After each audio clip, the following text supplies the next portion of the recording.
Hello dear friends, आज जानेंगे अद्वैत वेदांता। अद्वैत वेदांता जो है, जो शंकराचार्य ने दिया है, वो क्या है।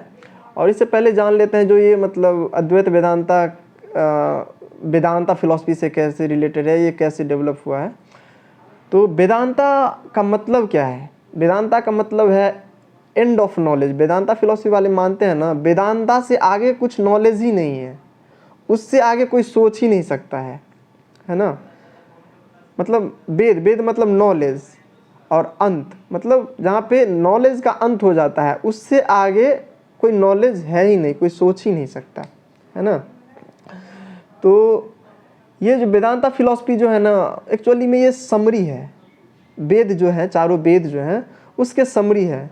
क्योंकि वेद को जानना है ना, काफ़ी डिफ़िकल्ट था आम आदमी के लिए। जो है वेद को जानना काफ़ी डिफ़िकल्ट था, तो इसलिए बड़े बड़े फिलोसफर ने क्या किए, अपने अपने हिसाब से उसको इजी लैंग्वेज में बुक लिख दिए, उसको उसी वेद को, चारों वेद को डिस्क्राइब कर दिए। जो ये वेद आखिर क्या कहना चाह रहा है, उसको इजी वे में, इजी लैंग्वेज में डिस्क्राइब कर दिए।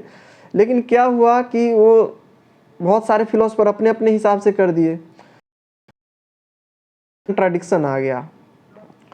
तो उस कंट्राडिक्शन को दूर करने के लिए बादरायण ने एक बुक लिखी, सबको कंपाइल करके, है ना, सब वेदों को कंपाइल करके, और ये सब जो लिखे थे बुक, उस सबको कंपाइल करके उसका कंट्राडिक्शन दूर कर दिया, उसमें से हटा दिया कंट्राडिक्शन, और ब्रह्मसूत्र नाम का वो बुक लिखे, है ना। तो इसी बुक को हम वेदांता कहते हैं, ब्रह्मसूत्र नाम का जो है, जो बादरायण ने लिखा है ना। तो वेदांता फिलॉसफी धीरे धीरे चल के इतना डेवलप हो गया ना, तो उसके मतलब थोड़े थोड़े से सबके थॉट चेंज है, सब में 6 ब्रांच बन गया, है ना। जैसे जैसे डेवलप हुआ, सबके थोड़े थोड़े से बस थॉट्स चेंज है ना, थोड़ी से कंट्राडिक्शन है सब में। तो पहला है अद्वैत वेदांता, जो शंकराचार्य ने दिया। इसका मानना है क्या, ब्रह्मा और जीव का जो आत्मा है, दोनों एक ही है ना। और विशिष्ट अद्वैत क्या कहते हैं, नहीं, ब्रह्मा का जो आत्मा है, जो ईश्वर का जो आत्मा है, वो आत्मा, और जीव की जो आत्मा है, वो आत्मा, थोड़ा सा डिफरेंस है। इस ब्रह्मा जो ईश्वर का आत्मा है, ब्रह्म जो है, वो थोड़ा हम लोग से ज़्यादा डेवलप है, इसलिए इसको विशिष्ट अद्वैत कहते हैं, विशिष्ट अद्वैत। फिर द्वैत वेदांता आया। मतलब क्या, इसका मानना है दो, इनका मानना है क्या, नहीं, ब्रह्मा अलग है, ब्रह्मा हमसे ऊपर है, और मेरा जो आत्मा है वो ब्रह्मा के आत्मा से कभी, है ना, एक नहीं हो सकता, वो दोनों डिफरेंट है ना। फिर शुद्ध अद्वैत, फिर चौथा फिलॉसफी कहता है शुद्ध अद्वैत, जो बल्लवाचार्य ने दिया था। शुद्ध अद्वैत ये मानते हैं, जो ये कहते हैं एकदम अद्वैत माने एक ही है, शुद्ध है, प्योर अद्वैत है। और फिर उसके बाद भेदा भेद, दोनों का नाम, लास्ट दो का नाम सेम ही है, भेदा भेद, जिसको एक ने निम्बकाचार्य ने दिया और दूसरे को चैतन्य महाप्रभु ने दिया, है ना। तो इस सब पे हमको ज़्यादा ध्यान नहीं देना, हमको पढ़ना है मेन अद्वैत वेदांता, है ना, जो शंकराचार्य ने दिया था। मेरे सिलेबस में, हम लोग के सिलेबस में यही है, तो हम लोग इस पे ही फोकस करेंगे। तो अद्वैत वेदांता जो शंकराचार्य ने लिखा है, वो क्या कहता है, जो ब्रह्मा है और जीव का जो आत्मा है, वो दोनों सेम ही है ना। ब्रह्मा और जीव के आत्मा में कोई डिफरेंस नहीं है। बस एक डिफरेंस है, जो जब हम माया से छुटकारा ले लेंगे, इस दुनिया के इल्यूजन से छुटकारा लेंगे, मोह माया से छुटकारा ले लेंगे, तो हम ब्रह्मा के आत्मा के बराबर ही, ब्रह्मा ही, हम भी ब्रह्मा बन जाएंगे, मेरा भी आत्मा ब्रह्मा ही बन जाएगा, है ना। तो इस जो दुनिया की सांसारिक मोह माया है, इससे हम कैसे छुटकारा लेंगे, है ना।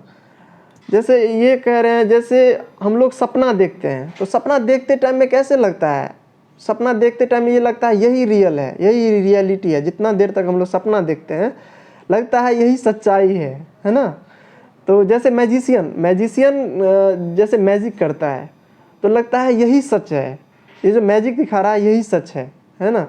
जितना देर तक हम मैजिक देखते हैं, उतना देर तक हम एक दूसरे दुनिया में चले जाते हैं। इनका मानना यही है, जो हम दुनिया में इतना चीज़ देख रहे हैं, इतना सुख दुख देख रहे हैं, ये भी एक तरह से माया ही है। जैसे कि मैजिशियन दिखाता है और हम जब सपना में देखते हैं, उसी तरीके से ये भी माया ही है। हम लोग रियलिटी में जो दुनिया में देख रहे हैं वो भी क्या है, इल्यूज़न ही है इनके हिसाब से, है ना। तो इसका शंकराचार्य का जो फिलॉसफी है अद्वैत वेदांता, इसका मेटाफिजिक्स क्या है, मेटाफिजिक्स मतलब है ना क्रिएशन क्या है, इसका क्रिएशन का सोर्स क्या है ना। तो इनका मानना है ना, जितना भी चीज़ क्रिएट हुआ है दुनिया में वो ईश्वर ने किया है, गॉड ने किया है ना। और इसका और एपिस्टेमोलॉजी क्या कहता है, इसका सोर्स ऑफ नॉलेज क्या है इस फिलॉसफी का। तो सोर्स ऑफ नॉलेज भी कह सकते हैं या फिर इसको मेथड्स ऑफ टीचिंग भी कह सकते हैं, यही इसका मेथड्स ऑफ टीचिंग भी हो जाता है। तो इसका सोर्स ऑफ नॉलेज क्या है इस फिलॉसफी का, आप परसेप्शन के थ्रू नॉलेज ले सकते हैं, जो आपने देखा, जो आपने सुना, जो आपने स्मेल किया, इस तरीके से मतलब परसेप्शन के थ्रू आप नॉलेज ले सकते हैं। इन्फेरेंस के थ्रू आप नॉलेज ले सकते हैं, मतलब अनुमान के थ्रू, अनुमान लगा करके आप नॉलेज गेन कर सकते हैं। कंपैरिजन, किसी दो चीज़ में कंपैरिजन करके आप नॉलेज गेन कर सकते हैं। और नॉन कॉग्निटिव क्या होता है, मतलब जो हम में इंटरनली डेवलप होता है, किसी का आचरण अच्छा होता है तो वो सोच के, मतलब वो उस टाइम में सोचता नहीं है, जब हम उसके साथ कैसे व्यवहार करें, उसके साथ हम कैसे बिहेव करें, वो अपने आप हो जाता है, क्योंकि उसका इंटरनल है। वो कॉग्निटिव मतलब सोच के नहीं करता है ना।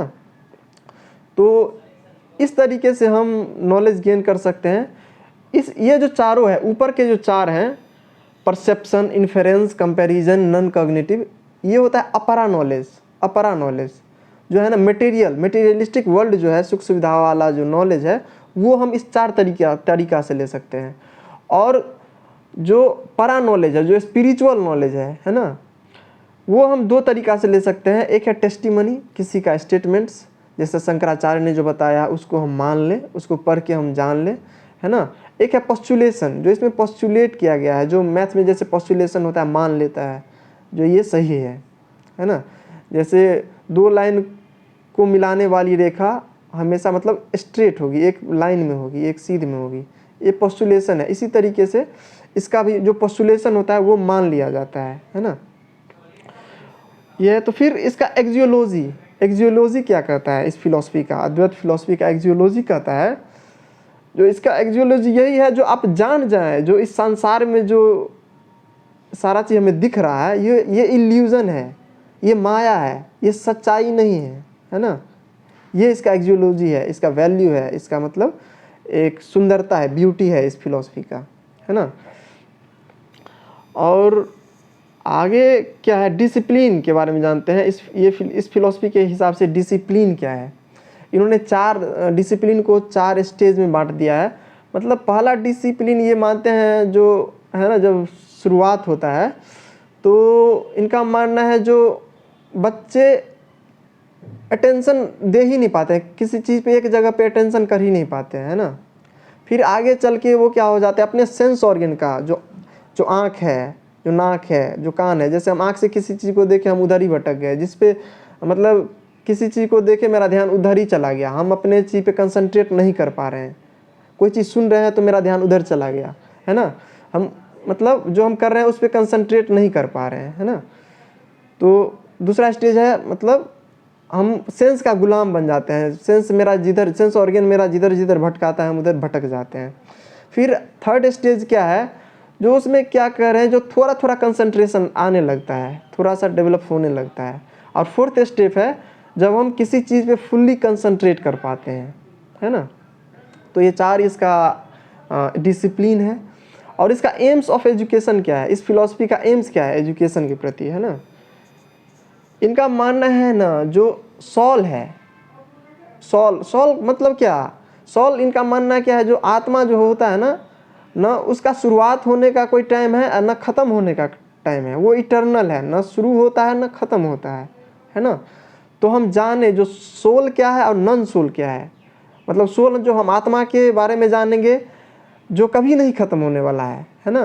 और नन सोल, जो ये मटेरियलिस्टिक वर्ल्ड है, जो मेरा सपना है, जो मैजिशियन दिखाता है, ये सब क्या है, नन सोल है, ये नन इटर्नल है। ये मतलब ये तुरंत ख़त्म हो जाता है ना, कुछ दिनों के बाद, कोई जल्दी ख़त्म हो जाता है, कोई लेट से ख़त्म होता है। तो इसके बारे में हम जाने, इस दोनों चीज़ के बारे में हम तर्क लगा सके, जाने, है ना। दूसरा इनका एम्स क्या है, जो समाज में जो है इंटीग्रेशन हो, है ना, सब हारमोनी से रहे, है ना, ये है। तीसरा कहते हैं जो मटेरियलिस्टिक वर्ल्ड है उसको हम त्यागें, है ना, शिक्षा के थ्रू हम समझे जो इसको कैसे त्यागा जाए, इसको कैसे मटेरियलिस्टिक वर्ल्ड जो इल्यूजन है, जो माया है, से हटाएं। ये सुख दुख जो दुनिया में चल रही है, इससे हम कैसे दूर हो जाएं। हम जैसे किसी का सुख भी देखें उसमें भी हम नॉर्मल रहें, किसी का दुख भी देखें संसार में तो हमको दुख ना हो, है ना। तो ये इनका मानना है। और इनका मानना है जो ब्रह्मा के प्रति जो है ना, मतलब ब्रह्मा को गेन करने के प्रति, जो मेरा आत्मा ब्रह्म कैसे बने, वो हम उसके प्रति डिवोशन रहना चाहिए, हर हमेशा मन में रहना चाहिए, उसके प्रति श्रद्धा रहना चाहिए, है ना। और अपने आप को सेल्फ कंट्रोल कैसे करें, है ना, ऐसा ना हम भटक जाएं, अपने कोई चीज़ देखे तो उधर भटक गए, कोई चीज़ कान से सुने तो उधर भटक गए। ये इनका एम्स है, इस मतलब इस फिलॉसफी का ये सब एजुकेशनल एम्स है, जो एजुकेशन में इतना ये सब होना चाहिए। और करिकुलम क्या है, जैसे हम लोग ने पढ़ा था ना परा अपरा, इसमें भी है परा अपरा विद्या। जो परा विद्या मतलब क्या है, जो स्पिरिचुअल चीज़ के बारे में हमको सिखाए, है ना। तो स्पिरिचुअल मतलब जिसमें जैसे वेदा के बारे में नॉलेज हम देंगे बच्चों को, उपनिषद के बारे में देंगे, इथिक्स जो मोरालिटी होता है उसके बारे में देंगे, है ना। ये करिकुलम होना चाहिए परा विद्या के अनुसार।